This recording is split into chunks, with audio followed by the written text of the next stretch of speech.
So if you're here on Palm Sunday, you know that the theme I'm sort of going to be walking through with you all this week throughout Holy Week is going to be this idea of Christ's wisdom versus human wisdom.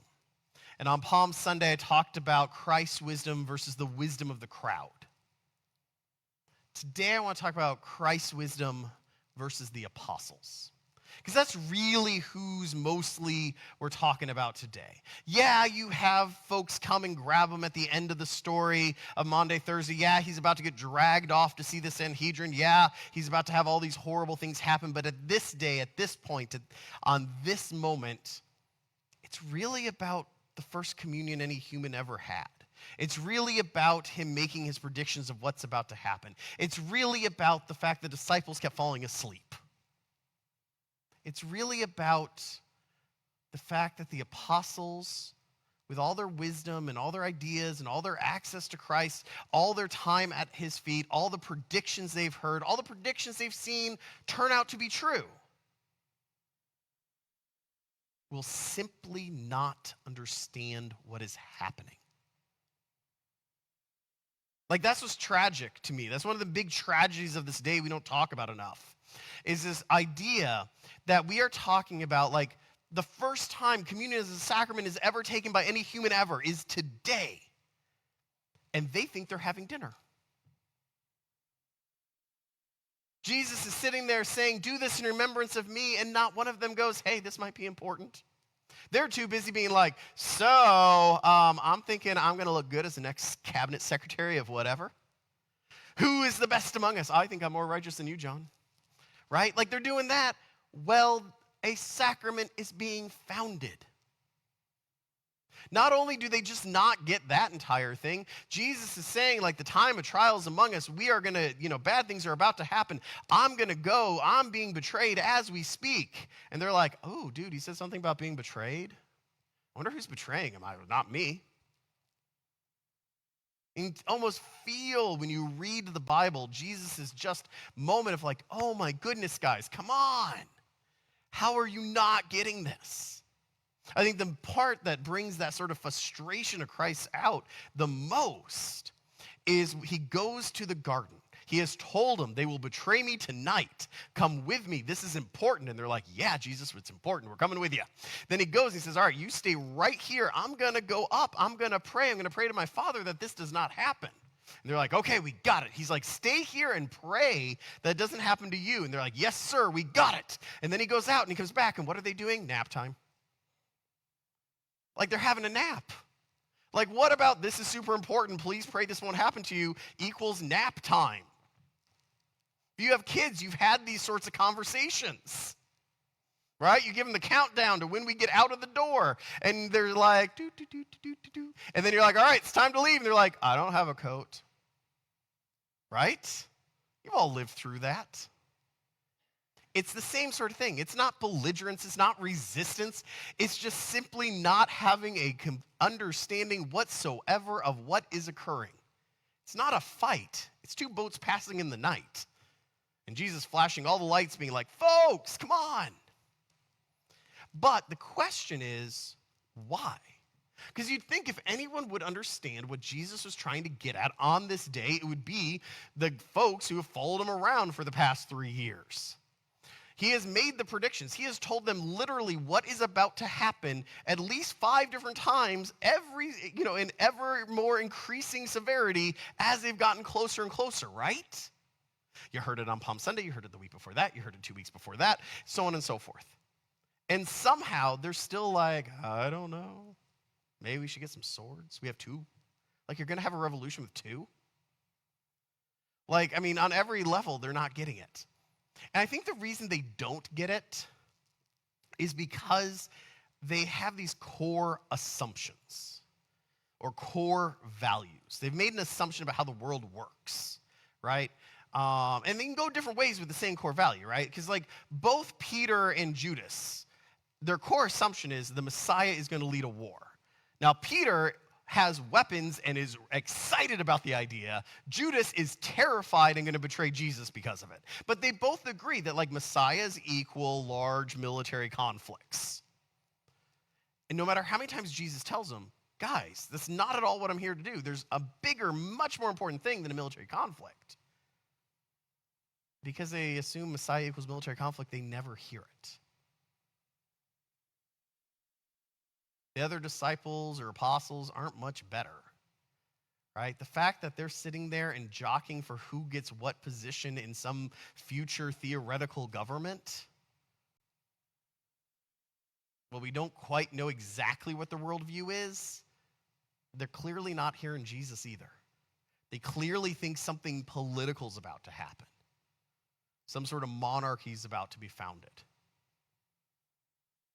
How scared or excited they are, where they are between Peter and Judas, who knows, but they have the same worldview, the same core assumption.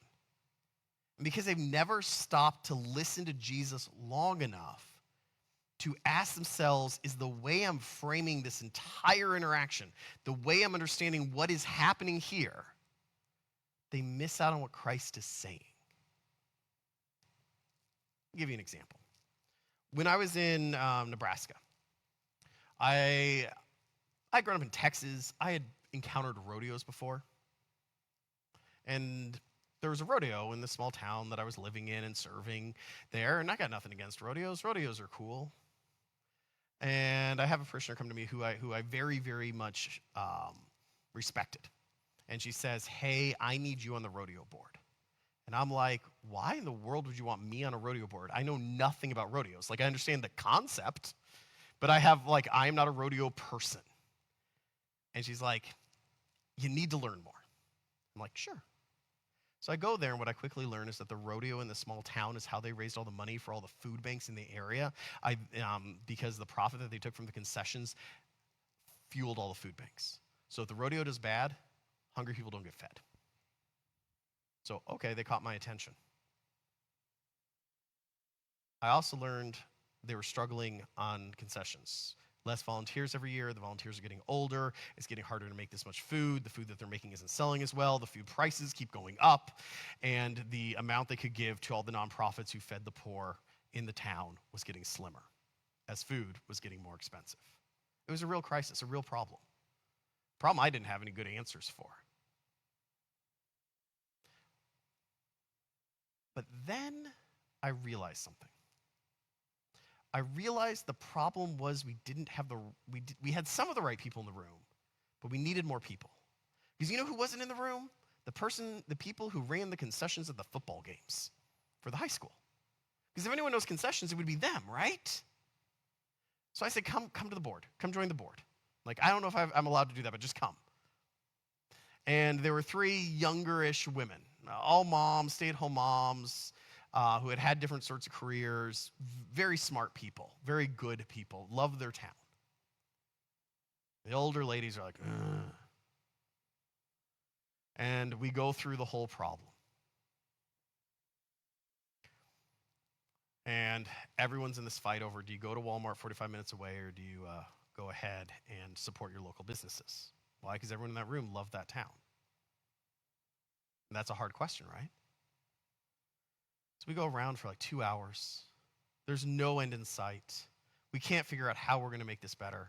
And finally, one of the younger women in the back of the room raises her hand and says, I got to ask a stupid question possibly. And I went, go ahead, because we're getting nowhere. And she's like, has anyone ever gone to the local restaurants and said, hey, would you sponsor it? Like, have you ever looked at a corporate sponsor?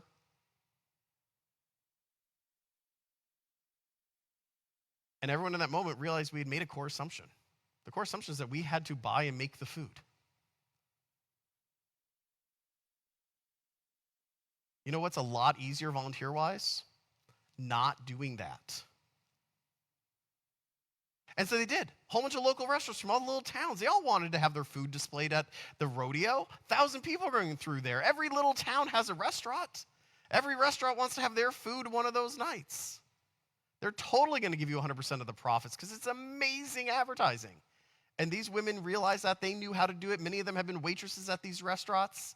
They knew the people to talk to. They knew how to pitch it. And guess what? With less volunteers than normal, we were able to make far more money than normal and feed many, many more people, both through that and through the food banks. They tried for 2 or 3 years. The problem wasn't that people weren't loyal enough. It wasn't that people weren't caring enough. It wasn't that people didn't love their town enough. It's that everyone walked in, myself included, with the core assumption that was simply wrong. And luckily enough, we were open enough to hear the voice of the Spirit from the stranger in the back row and realize she was right.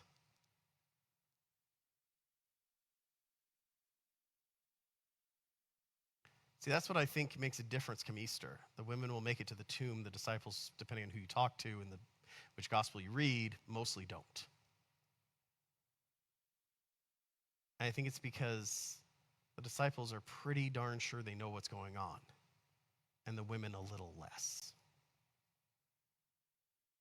And therefore, they're more able to hear what Christ is actually saying.